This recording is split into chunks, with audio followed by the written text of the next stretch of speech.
করতে পারবে বাসায়, একবার দেখলে কিন্তু তৈরি করে নিতে পারবে। দেখো কতটা পারফেক্টলি হয়েছে। মাত্র একটা ডিম দিয়ে আজকে আমি তোমাদেরকে দেখাবো একটা মিনি ডেজার্ট আইটেম, সেটা হচ্ছে পুডিং। তোমরা অনেক রকমের পুডিং খেয়েছো, আজকে আমি তোমাদেরকে দুনিয়ার সব থেকে সহজ এবং মজাদার একটা পুডিং বানিয়ে দেখাবো। তো আশা করি ভিডিওটি না টেনে আমার সঙ্গে থাকবে, আর ভিডিওটি ভালো লাগলে বেশি বেশি করে লাইক, কমেন্ট এবং শেয়ার করে দিবে। তো দেখো আমি এখানে একটা ডিম নিয়েছি, এই ডিমটা দিয়ে তোমাদেরকে আজকে পুডিং বানিয়ে দেখাবো। তোমরা অনেক রকমের পুডিং খেয়েছো, আমি রিকোয়েস্ট করবো একবার এইভাবে বাসায় তৈরি করে খাওয়ার জন্য। তো ইফতারির টেবিলেতে এইরকম একটা ডেজার্ট আইটেম থাকলে কিন্তু জাস্ট কোনো কথাই হবে না। তো চলো ভিডিওটি শুরু করা যাক।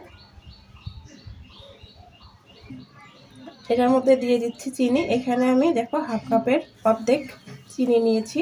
তোমরা তোমাদের পছন্দ মতো মিষ্টিটা দিও, তো আমার মনে হয় এর থেকে বেশি আর দিতে হবে না। এখন দিয়ে দিচ্ছি 1 চামচের একটুখানি কম ভ্যানিলা এসেন্স। তোমরা চাইলে কিন্তু ভ্যানিলা এসেন্সের পরিবর্তে এখানে গোলমরিচের গুঁড়াটাও ব্যবহার করতে পারো। তো আমার মনে হয় সব থেকে বেটার হবে ভ্যানিলা এসেন্স দেওয়ার। তো এখন আমি এগুলো গুলিয়ে নেব।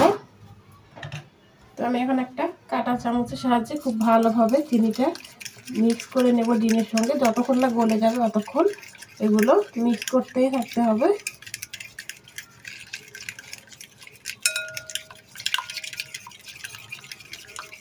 এখন আমি তার মধ্যে দিয়ে দেব লিকুইড দুধ। আমি আগে থেকে জাল করে রেখেছিলাম ঘন লিকুইড দুধ। তো আমি এখানে 1 কাপ পরিমাণে লিকুইড দুধ দিয়ে দিলাম।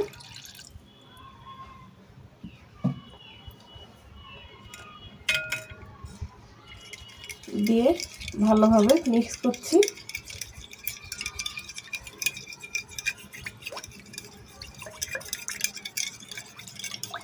এর মধ্যে চিনিটাও গলে যাবে, এগুলো মিক্স করে নেওয়া হবে।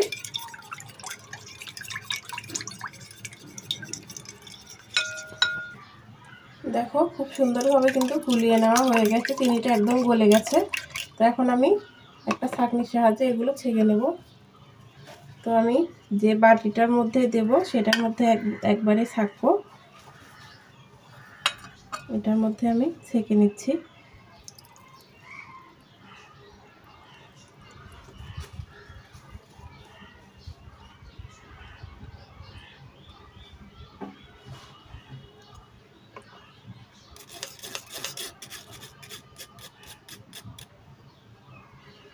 দেখো যে এক্সট্রা যেটা একদম গলেনি উপরের সাদা অংশটা, সেটা কিন্তু থেকে গেল। তো এখন আমি এগুলো বসিয়ে দেব। তো এটা রেডি, চলো বাকি রান্নায় যাওয়া যাক। দেখো এদিকে একটা আমি ইন্ডাকশান নিয়েছি, এই ইন্ডাকশানের মধ্যে পানি দিয়েছি। এটার মধ্যে আমি এখন এই টিস্যু পেপারটা দিয়ে দেব যেন বাটিটা নড়াচড়া না করে কোনো মতেই। এখন আমি এই বাটিটা এখানে বসিয়ে দেব, দিয়ে চুলাটা ধরিয়ে দেব। এখন আমি একটা ঢাকনা দিয়ে ঢেকে দিচ্ছি। এখন এই যে ছিদ্রটা আছে আমি এটা বন্ধ করে দেব। দেখো আমি ছিদ্রটা বন্ধ করে দিয়েছি। এখন আমি 15 থেকে 20 মিনিট মিডিয়াম আঁচে এটা তৈরি করে নেব। তো আমি এখন 15-20 মিনিট অপেক্ষা করব। আমি এখন দেখো ফ্রিজ থেকে পুডিংটা বের করলাম। এখন আমি এটা আনমোল্ড করব। তো দেখতে থাকো, এটা কিন্তু আমি ঠান্ডা করে নিয়েছি। এখন আমি এটা দিয়ে আনমোল্ড করে নেব। আমি এটা উল্টে এখন এটা ছড়িয়ে নিচ্ছি। দেখো মাশাআল্লাহ অসাধারণ হয়েছে পুডিংটা। তো আমি তোমাদেরকে এটা কেটে দেখাচ্ছি ঠিক কতটা পারফেক্টলি হয়েছে। তো দেখতে সুন্দর হওয়ার জন্য আমি উপর দিয়ে একটা কাজু আর এক টুকরো খেজুর দিয়ে দিলাম। তো আমি এখন তোমাদেরকে কেটে দেখাবো ঠিক কতটা পারফেক্টলি হয়েছে। তোমরা যে কেউ একবার দেখলেই ট্রাই করতে পারবে বাসায়, একবার দেখলেই কিন্তু তৈরি করে নিতে পারবে। দেখো কতটা পারফেক্টলি হয়েছে।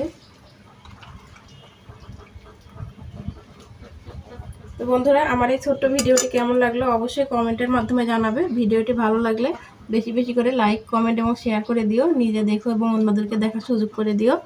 তো দেখা হবে নেক্সট ভিডিওতে। আর যারা ফার্স্ট টাইম আমার আজকে ভিডিও দেখছো তারা প্লিজ চ্যানেলটি সাবস্ক্রাইব করে অল নোটিফিকেশন অন করে দিও, তাহলে আমি নতুন কোনো ভিডিও দেওয়ার সঙ্গে সঙ্গে পৌঁছে যাবে তোমাদের কাছে নোটিফিকেশন। তো আজকে এই পর্যন্তই, দেখা হবে নতুন আরেকটি ভিডিওতে। সেই পর্যন্ত ভালো থেকো, সুস্থ থেকো, আল্লাহ হাফেজ।